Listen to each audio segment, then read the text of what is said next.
Nous sommes dimanche 23 novembre, il est 10 h. Bonjour à vous et bienvenue dans le Flash Info sur RTI 1. Les vols commerciaux Abidjan-San Pedro démarrent demain lundi. Le vol inaugural a eu lieu ce vendredi. La compagnie Air Côte d'Ivoire se lance ainsi dans la desserte des villes de l'intérieur.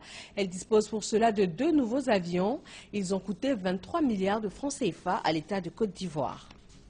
Le département de Grand Laou, dans le sud du pays, a reçu la visite du ministre d'État, ministre de l'Intérieur et de la Sécurité. Il est allé booster les différents chantiers de développement de la région. Il a procédé à la mise sous tension électrique de 2 villages, au lancement des travaux de l'Institut ivoirien des collectivités locales. Et avant de quitter Grand Laou, le ministre Ahmed Bakayoko a rencontré les chefs traditionnels et guides religieux. La deuxième édition du séminaire Pétrole, Gaz et Énergie 2014 a pris fin ce week-end. Elle s'est tenue dans la capitale politique Yamoussoukro. Enjeu principal, redynamiser le secteur pétrole, gaz et énergie en Côte d'Ivoire. Maïsako. La deuxième édition du séminaire Pétrole, Gaz et Énergie a refermé ses portes. À l'occasion de la cérémonie de clôture, les séminaristes ont établi le bilan des actions menées depuis 2011 avant d'élaborer des plans d'action et d'investissement. Ces participants ont aussi mis à profit cette opportunité pour faire des recommandations allant dans le sens de la redynamisation du secteur du pétrole, du gaz et de l'énergie en Côte d'Ivoire. Le séminaire Pétrole, Gaz et Énergie 2014 recommande à Monsieur le ministre du Pétrole et de l'Énergie son implication dans la création d'une école du pétrole au sein de l'INPHB de Yamoussoukro, la pérennisation du séminaire Pétrole, Gaz et Énergie 2014.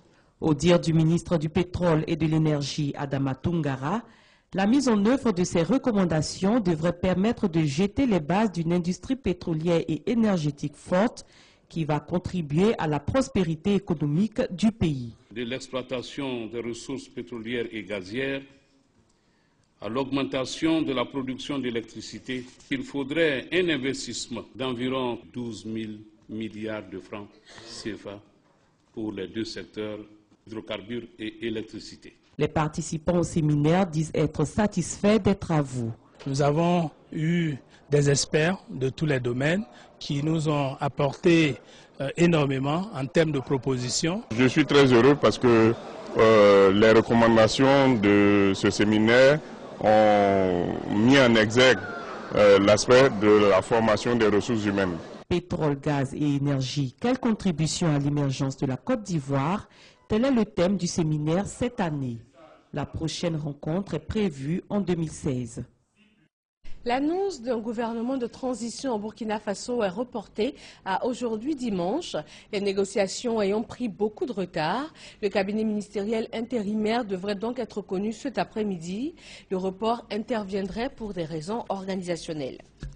Les festivités de commémoration des 20 ans de l'Union économique et monétaire ouest-africaine UEMOA continuent. Un dîner vient d'être offert aux ressortissants de l'Union, occasion pour eux de marquer leur foi en cet outil d'intégration et de développement économique. Et voilà pour ce Flash Info. Tout à l'heure, le magazine du dimanche va s'intéresser aux statistiques en Côte d'Ivoire. Quelle est l'importance de ces données chiffrées pour le développement du pays?